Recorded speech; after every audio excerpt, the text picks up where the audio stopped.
Jemaat Maha Tuhan, pujilah Tuhan.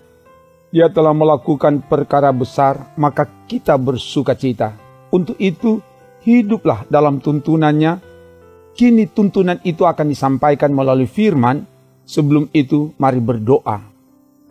Ya Bapa, kami butuh firman-Mu, sebab kami sadar manusia hidup bukan hanya dari roti saja, tapi dari setiap firman yang keluar dari mulut Allah.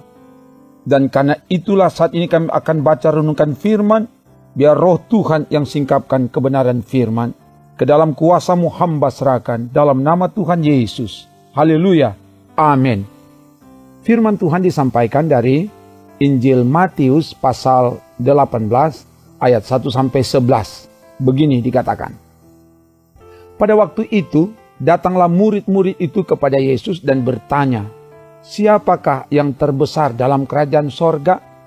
Maka Yesus memanggil seorang anak kecil dan menempatkannya di tengah-tengah mereka lalu berkata, "Aku berkata kepadamu, sesungguhnya jika kamu tidak bertobat dan menjadi seperti anak kecil ini, kamu tidak akan masuk ke dalam kerajaan sorga. Sedangkan barang siapa merendahkan diri dan menjadi seperti anak kecil ini, dialah yang terbesar dalam kerajaan sorga. Dan barang siapa menyambut seorang anak seperti ini dalam namaku, ia menyambut aku. Tetapi barang siapa menyesatkan salah satu dari anak-anak kecil ini yang percaya kepadaku, lebih baik baginya jika sebuah batu kilangan diikatkan pada lehernya, lalu ia ditenggelamkan ke dalam laut. Celakalah dunia dengan segala penyesatannya." Memang penyesatan harus ada, tetapi celakalah orang yang mengadakannya. Jika tanganmu atau kakimu menyesatkan engkau, penggallah dan buanglah itu. Karena lebih baik bagimu masuk ke dalam hidup dengan tangan kudung atau timpang, daripada dengan utuh kedua tangan dan kedua kakimu dicampakkan ke dalam api kekal.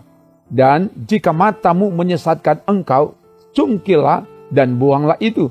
Karena lebih baik bagimu masuk ke dalam hidup dengan bermata satu, daripada dicampakkan ke dalam api neraka dengan bermata dua. Ingatlah, jangan menganggap rendah seorang dari anak-anak kecil ini. Karena aku berkata kepadamu, ada malaikat mereka di sorga yang selalu memandang wajah Bapakku yang di sorga. Karena anak manusia datang untuk menyelamatkan yang hilang. Demikian firman Tuhan. Jemaat Maha Tuhan, para murid yang setiap saat bersama-sama dengan Yesus, mereka mengharapkan untuk mendapatkan posisi penting, untuk mendapatkan posisi mereka berebut dan bahkan sampai bertengkar. Nanti dibaca dalam Markus pasal 9 ayat 34 dan Lukas pasal 9 ayat 46. Mereka bertanya kepada Yesus, "Siapakah yang terbesar dalam kerajaan sorga?" Ayat 1 dari bacaan Matius 18 tadi. Dari pertanyaan ini menggambarkan tentang motivasi para murid. Mereka mengikuti Yesus dengan motivasi untuk mendapatkan kedudukan yang tinggi dalam kerajaan sorga. Yesus menjawab pertanyaan ini bukan soal kedudukan, tapi apakah masuk sorga atau tidak.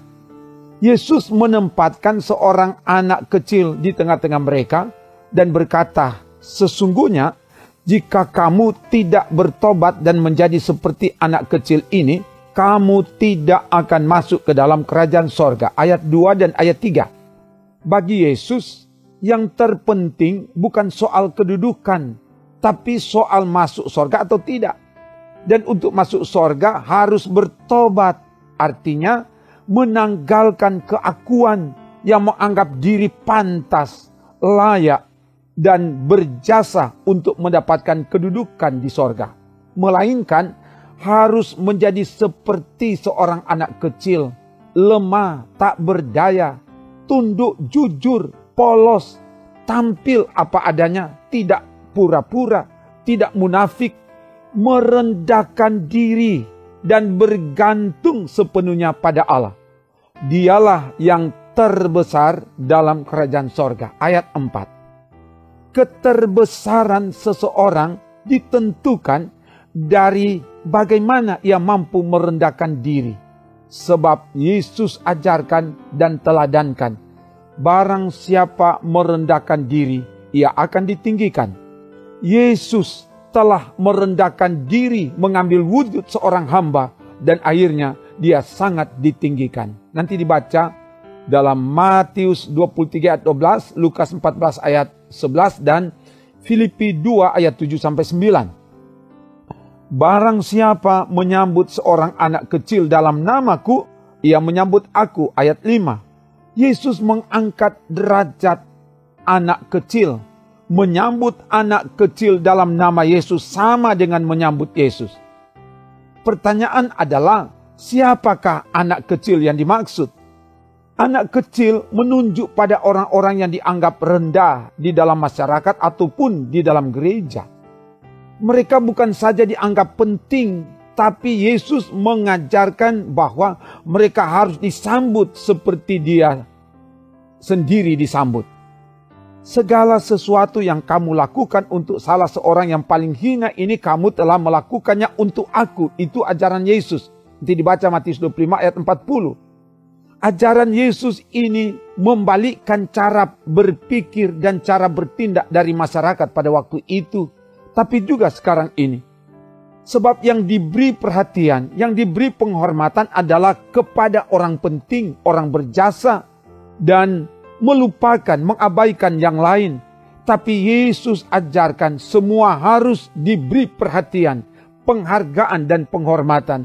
Supaya tidak ada yang terabaikan, tidak ada yang tersesat. Dan karena itu Yesus mengingatkan bahaya menyesatkan salah satu anak kecil yang percaya. Memang penyesatan harus ada, tetapi celakalah orang yang melakukan penyesatan.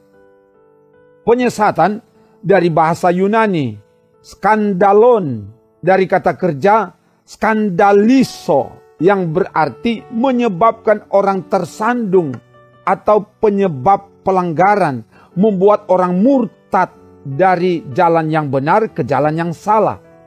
Orang tersebut lebih baik diikatkan dengan batu kilangan dan dilemparkan ke dalam laut. Ayat 6 dan ayat 7. Artinya, akan menerima hukuman berat, dibuang ke dalam laut, menjadi umpan ikan sampai mati lemas, mati perlahan-lahan.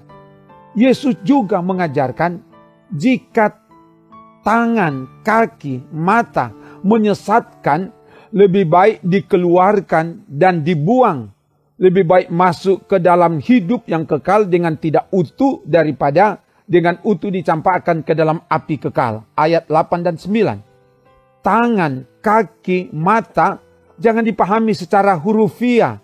Tangan, kaki, mata menggambarkan hal-hal yang kita cintai. Wujudnya bermacam-macam. Hobi, pekerjaan, studi, jabatan, kekayaan, ketenaran, popularitas, dan lain sebagainya.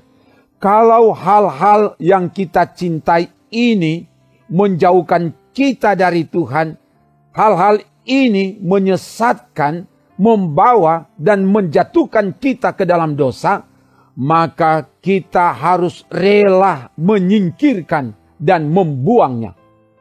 Adalah lebih baik kita pergi ke sorga tanpa menikmati hal-hal yang membuat kita berdosa, daripada menikmatinya dan akhirnya dicampakkan ke dalam api kekal. Jadi, Yesus mengajarkan agar kita harus bertobat, harus memiliki kerendahan hati untuk tidak menjadi batu sandungan, tidak menyesatkan bagi orang lain, dan juga tidak menyesatkan diri sendiri. Harus punya perhatian kepada orang lain, tapi juga punya perhatian bagi diri sendiri. Harus dilakukan secara berimbang. Selanjutnya, Yesus mengingatkan agar jangan menganggap rendah anak kecil. Ada malaikat mereka di sorga yang selalu memandang wajah Bapa. Ayat 10.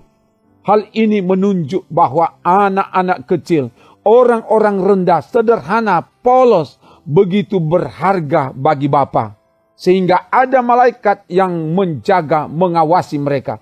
Kalau Bapa begitu tinggi menghargai mereka, maka kita tidak boleh menganggap rendah. Karena itu kita harus rendah hati. Sikap rendah hati akan menganggap orang lain lebih utama, lebih tinggi dari kita. Sebab Yesus datang untuk menyelamatkan yang hilang. Menyelamatkan semua orang yang dengan rendah hati mengakui dan bergantung sepenuh hidup kepadanya. Ayat 11.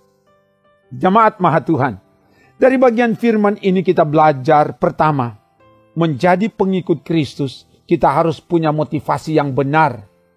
Hidup dalam pertobatan, menanggalkan keakuan dan kesombongan, semakin merendahkan diri bagaikan anak kecil. Sadar diri bahwa kita lemah, tak berdaya, dan dengan jujur, polos, berserah dan bergantung sepenuhnya kepada Tuhan. Orang yang merendahkan diri akan ditinggikan oleh Tuhan. Kedua, dalam pelayanan, hendaklah gereja memberi perhatian dan penghormatan bukan hanya kepada orang-orang penting, terhormat, berjasa, berpengaruh, tapi juga kepada orang-orang rendah, kecil, hina, miskin dan papa, termarginal, terpenjara, terabaikan dan terhilang. Sebagai tanda menyambut, menghormati dan melayani Tuhan, sebab anak manusia datang untuk menyelamatkan yang hilang. Ketiga, jangan menyesatkan orang lain dan jangan menyesatkan diri sendiri. Jangan menjadi batu sandungan bagi orang lain dan jangan menjadi batu sandungan bagi diri sendiri. Ada orang sibuk mengurus kerohanian orang lain, mengabaikan kerohaniannya sendiri. Sebaliknya, ada yang sibuk mengurus kerohanian sendiri, tidak mau peduli dengan kerohanian orang lain. Haruslah punya keseimbangan perhatian pada orang lain dan perhatian bagi diri sendiri. Semoga demikian. Haleluya. Amin. Mari berdoa. Terima kasih Bapa, firman telah diberitakan. Biar kebenaran firman ini sungguh-sungguh memperlengkapi kami semua sebagai pelayan dan bahkan sebagai umat Tuhan. Sehingga kebenaran firman ini akan menjadi lifestyle, menjadi gaya hidup kami. Kami akan mempraktekkan itu bukan cuma dengan kata-kata tapi dalam perilaku hidup nyata. Sehingga cara hidup kami merupakan pengejawantahkan dari firman. Dan karena itu diberkati semua yang mengikuti pelayanan ini dimanapun mereka berada. Biar Tuhan jamah, Tuhan ubahkan kami. Sehingga kami hidup bertumbuh, berakar, berbuah, diberkati dan jadi berkat bagi banyak orang. Dalam nama Tuhan Yesus. Haleluya. Amin. Demikian pelayanan firman dan doa. Tuhan Allah menyertai kemanapun engkau pergi. Ia menjaga nyawamu dari segala kecelakaan. Ia memberkati, memberi kemenangan dan menyelamatkan saudara bersama keluarga kini dan sampai Maranatha. Amin. Trims.